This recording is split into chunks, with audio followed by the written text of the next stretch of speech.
Rib बन करके झूठ मूठ विमूढ़ होते हैं। अब यह देह तो केवल मन का खेल है, इसको मैं मान करके लोग संसार में भटकते हैं। यानी यदि कोई दूसरा सुख दुख का हेतु हो तो भौतिक वस्तु को, स्थूल सूक्ष्म को ही दुख होगा, आत्मा को दुख नहीं होगा। फिर जब कभी यानी अपने दांत से अपनी जीभ कट जाए तो मनुष्य किस पर दोष करे। अब देखिए यहाँ कहते हैं कि एक बहुत भले मानुष थे कि एक दिन उनके दांत से उनकी जीभ कट गई, तो वे लोहा लेकर के अपने दांतों को तोड़ने के लिए तैयार हो गए। तो उनको किसी ने समझाया कि तुम्हारी जीभ तो कटी सो कटी, अब तुम्हारे दांत भी टूट जाएंगे, ऐसी गलती क्यों करते हो। तो देवता भी सुख दुख नहीं देते, सुख दुख देने वाला आत्मा भी नहीं, गृह आदि भी नहीं, काल आदि भी नहीं, यानी सुख दुख के हेतु नहीं, दूसरा कोई भी दूसरे को सुख दुख नहीं देता। काहु न को सुख दुख कर दाता, निज कृत कर्म भोग सुनु भ्राता। यानी जो लोग अपने में कर्तापन मानते हैं उन्हीं लोगों को यह भाव होता है कि इसने हमको खूब सताया। जो अपने को कर्ता नहीं मानते वे दूसरे को कर्ता कहाँ से मानेंगे। यानी जो भक्ति सिद्धांत को की दृष्टि से यह मानते हैं कि ईश्वर ही सब कुछ करवा रहा है, उनको तो सब जगह अपने प्यारे के हाथ दिखाई देते हैं। इसलिए कहीं भी किसी भी दूसरे के द्वारा दुख नहीं मिलता। इसी परमात्म निष्ठा का आश्रय लेकर बड़े बड़े महापुरुष चले हैं। अहम तरिष्यामि दुरंत पारम तमो मुकुंदांग्रिनिषेधवयैव। तो इसलिए भिक्षु ब्राह्मण ने यह निश्चय किया कि अब मैं मुकुंद भगवान के चरणार बिंदों की सेवा करके और इस अज्ञान अंधकार को पार कर लूंगा, दुख मुझे छुएंगे नहीं। इस तरह वह महात्मा बिना धन के निर्विण्ण होकर के सारी पृथ्वी में विचरण करता और दुष्ट लोग उसको सताते, यानी बहुत, परंतु वह अकंपित रहता है। अकंपितो मुनिराह गाथाम, यानी अकंपित हो रहकर भी उसने इस गाथा का गान किया था।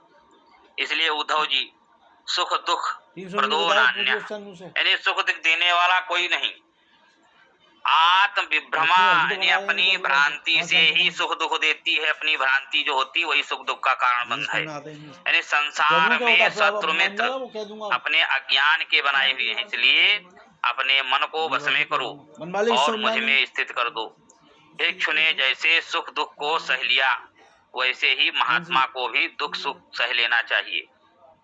यानी जो पुरुष एकाग्र चित्त से इस भिक्षु गीत को सुनता और धारण करता है उसे सुख दुख कभी नहीं सताते।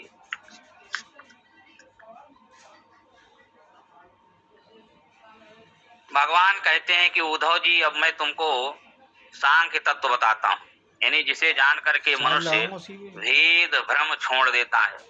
यानी किसी भी वस्तु के वर्तमान स्वरूप को समझाने के लिए उसके जन्म और प्रलय स्वरूप की कल्पना की जाती है, तभी उसका वर्तमान स्वरूप समझ में आता है। आदि युग में जबकि लोग विवेकी होते हैं तब ज्ञान और अर्थ, दृष्टा और दृश्य जुदा नहीं रहते, यानी सब ब्रह्म रूप रहता है। 6 ग्राम की और वही जब माया में प्रतिफलित होता है तब दृष्टा दृश्य दो के रूप में दिखने लगता है। इसमें एक का नाम होता है प्रकृति और दूसरे का नाम होता है पुरुष। इसलिए ज्ञान का नाम पुरुष है और ज्ञेय का नाम प्रकृति है। उसी से सत्व रज तम यानी 3 गुण और अहंकार आदि से युक्त ये पंच भौतिक सृष्टि होती है। फिर उसमें मेरा शरीर प्रकट होता है, मेरे शरीर में नाभि होती है और नाभि में पद्म होता है, पद्म से ब्रह्मा होते हैं और वे ब्रह्मा 14 लोकों की सृष्टि करते हैं। यह सारी सृष्टि कर्म का फल है, परंतु भक्ति का फल वैकुंठ है। यानी भक्ति फल वैकुंठ को छोड़कर बाकी सब गतियां चल हैं। मैं ही कालात्मा हूँ, मुझ में ही यह संसार डूबता उतराता रहता है और मैं ही इसका आदि अंत और मध्य हूँ। विकारो व्यवहारार्थो यथा तेज स पार्थिवा, यानी जिस प्रकार से सोना और मिट्टी में जो घड़ा कंगन आदि विकार हैं वे व्यवहार के लिए हैं, वस्तुतः आदि मध्य अंत में सोना और मिट्टी ही है। उसी प्रकार जिसको लेकर के यह सारी सृष्टि चलती है, यह अबाधित तत्व सत्य है, और ये जो जान बनते बिगड़ते हैं इनका नाम है विकार। यानी जब प्रलय होता है तब ये सब के सब अंततः प्रकृति में और प्रकृति महापुरुष में जाकर लीन हो जाती है। इस प्रकार सृष्टि स्थिति प्रलय की दृष्टि से इस पर विचार करना भी ज्ञान की एक प्रक्रिया है। यानी सांख्य के सिद्धांत या तत्व का निरूपण नहीं, या तो एक प्रकार से ध्यान का निरूपण है। यानी सृष्टि कहीं भी राग द्वेष नहीं होना सृष्टि में, और होना चाहिए, क्योंकि मनुष्य एक में से मनुष्य वह, क्योंकि वह जो है एक में से निकली है और एक में रह रही है और एक में ही लीन हो जाएगी, इसलिए यह सब सृष्टि एक ही है। एवमन्वीक्ष्यमाणस्य कथं वैकल्पिको भ्रमः मनसो हृदि तिष्ठेत व्योम्निवार्कोदयेतमः। एष सांख्य विधि प्रोक्ता संशय ग्रंथि भेदना प्रतिलोमानुलोमाभ्याम परावर्तता मया। यानी प्रतिलोमानुलोम पद्धति से चार विचार करने के कारण ही सृष्टि जो है प्रलय की कल्पना करके बुद्धि में तत्व की एकता बैठा दी जाती है, जिससे कि कहीं राग द्वेष ना हो। इसके बाद भगवान ने श्री कृष्ण ने गुणों के स्वरूप का वर्णन करते हुए कहा कि उद्धव जी, सम दम तितिक्षा इच्छा सत तपस्या सत्य तुष्टि त्याग स्पृहा संतोष आदि सत्व की वृत्तियां हैं, सब सतोगुण की वृत्तियां हैं। अभिलाष व्यापार आदि रज की यानी रजोगुण की वृत्तियां हैं, और क्रोध लोभ हिंसा आदि तमोगुण की वृत्तियां हैं। यानी मैं मेरा तो वृत्तियों का सन्निपात है। इन्हीं वृत्तियों के अनुसार मनुष्य अपने अपने कर्म करता है और उन कर्मों के अनुसार उसकी गति होती है। अब देखो, तुम अपने मन को देख कर यह समझ सकते हो कि इस समय कलयुग में हो कि त्रेता में हो कि द्वापर में हो।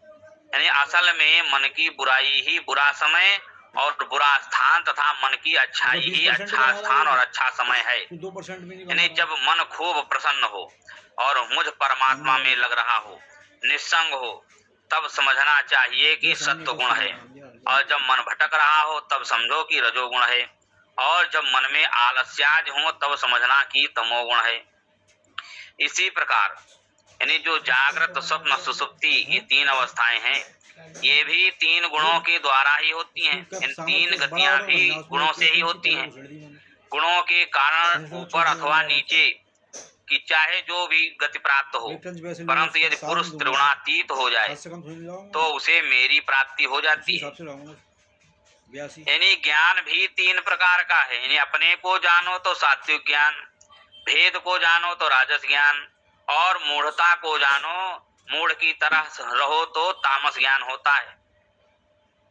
परंतु मुझ परमात्मा का ज्ञान हो जाए तो निर्गुण ज्ञान है। अब देखो, गीता में यानी ज्ञान का उपदेश किया गया है, और वह जो है त्रिगुणों के अंदर किया गया है। परंतु यहाँ भागवत में जो एक एक विभाग बताया हुआ है, ये बिल्कुल विलक्षण है। यानी उद्धव जी, वन में रहना सात्विक है, गांव में रहना राजस है, और जुआ घर में रहना तामस है, लेकिन मेरे मंदिर में रहना निर्गुण है, गुणातीत है। यानी मुझ परमात्मा से संबंध रखने वाले वस्तु को संसार नहीं डालना चाहिए। जो कर्ता अनासक्त हो वह सात्विक, जो क्रोधांध हो वह राजस, और जो अनुसंधान शून्य हो वह तामस, और जो मेरे शरण में हो वह निर्गुण है। इस प्रकार सब वस्तुओं का आश्रय मुझ में है, वह यही गुणातीत होने की पद्धति है। इसी नियम के अनुसार सारी सृष्टि होती है। इसलिए यह मनुष्य शरीर प्राप्त करके विषय संग का परित्याग कर दो और मेरा भजन करो। यानी जो निस्संग विद्वान मेरा भजन करता है वह त्रिगुणों पर विषय प्राप्त कर लेता है, और लिंग शरीर का परित्याग करके मुझ पर ब्रह्म परमात्मा से एक हो जाता है। उसके लिए फिर बाहर भीतर का कोई भेद नहीं रहता। मयैव ब्रह्मणा पूर्णो न बहिर्नान्तरश्चरेत।